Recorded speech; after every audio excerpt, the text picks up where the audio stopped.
Bienvenidos a una nueva clase de Ciencia y Ambiente.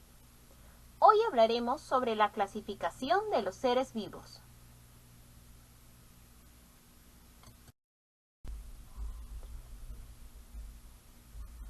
Primero veamos cómo se han clasificado los seres vivos a lo largo de la historia.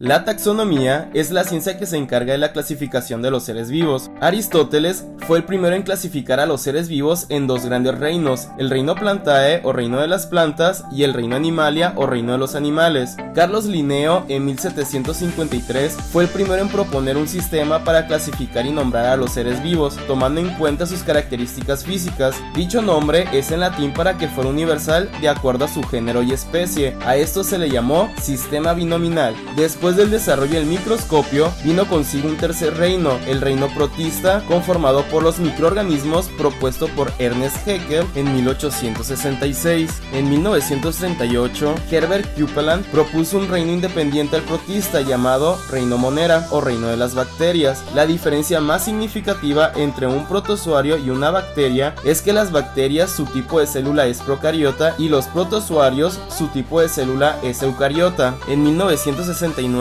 Robert Whittaker separó a los hongos de las plantas, formando así un quinto reino, el reino fungi o el reino de los hongos.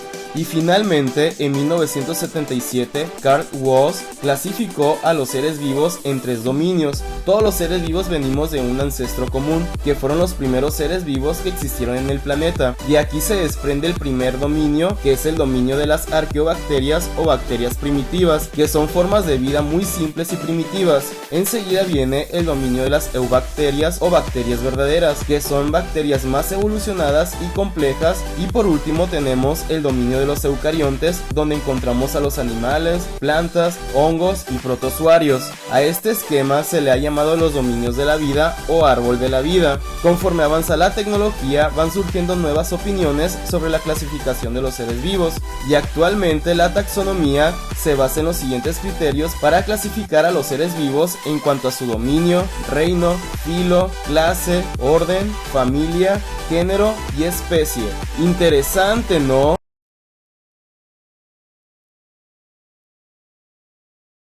Ahora aprendamos un poco más sobre el reino Monera. También conocido como el reino de las bacterias, son organismos tan pequeños que no se pueden ver a simple vista, para lo cual se necesita un microscopio para lograr observarlos. Este reino lo integran no solo las bacterias, también pertenecen a él las llamadas algas verdes azuladas o cianobacterias. Representan la forma más primitiva de vida.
El reino Monera, como habíamos mencionado, lo conforman las bacterias, que son seres procariotas, es decir, que tienen una célula sin un núcleo definido.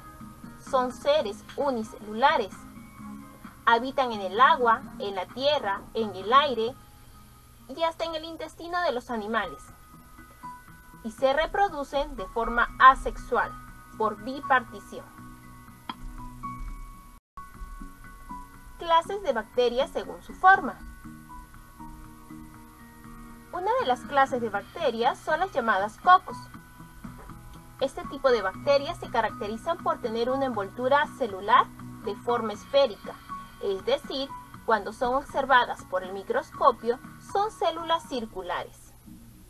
Un ejemplo de esta bacteria coco puede ser la que produce la amigdalitis, Streptococcus pyogenes.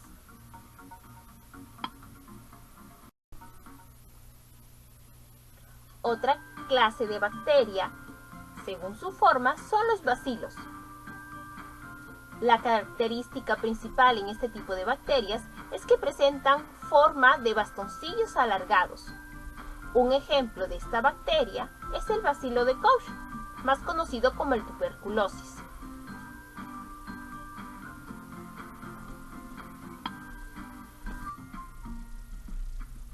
Por último, tenemos los espirilos.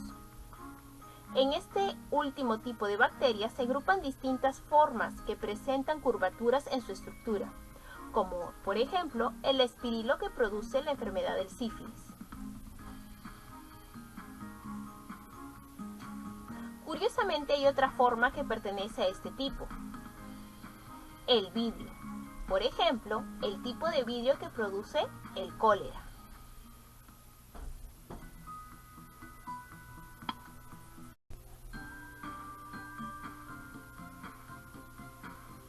Aquí podemos observar más bacterias según su forma.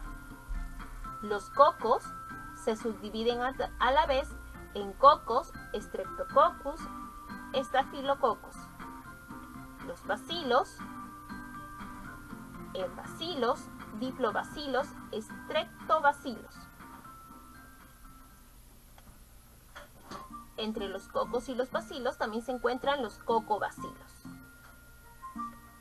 Entre los espirilos tenemos Spirocheta y los bribones.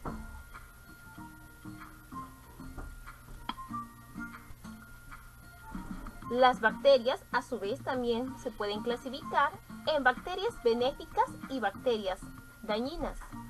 Las bacterias benéficas son aquellas que viven con nosotros en perfecto equilibrio y nos ayudan a mantenernos sanos. Estas bacterias necesitan vivir en nuestro intestino, pues fuera no podrían vivir.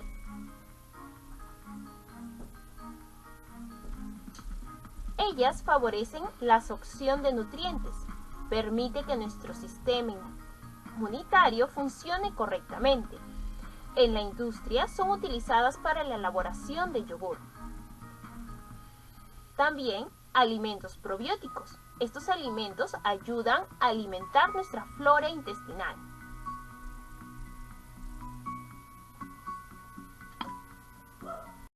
Las bacterias dañinas son aquellas capaces de causar muchas enfermedades. Entre ellas tenemos las que causan la tuberculosis, el cólera, el tétano, la tifoidea, la lepra, la salmonelosis, la fiebre malta, la caries, la tos convulsiva o tos ferina.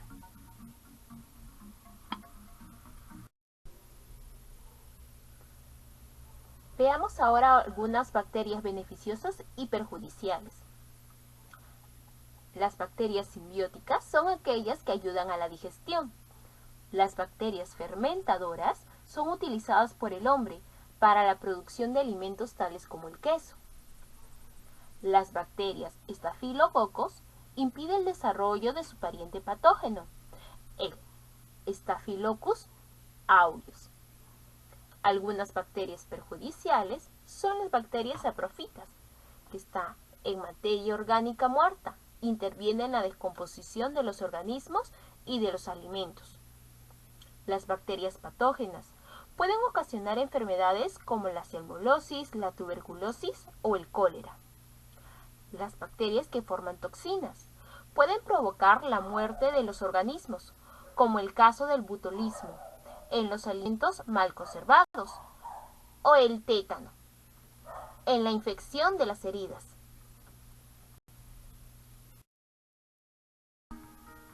Las cianobacterias son las únicas bacterias capaces de realizar la fotosíntesis. Son procariotas. Fueron las primeras que realizaron fotosíntesis y son responsables de la aparición del oxígeno en la atmósfera. Habitan en el agua y en la tierra. Un ejemplo de esta es el Nocturus. Eso ha sido todo por hoy. Nos vemos en la siguiente clase.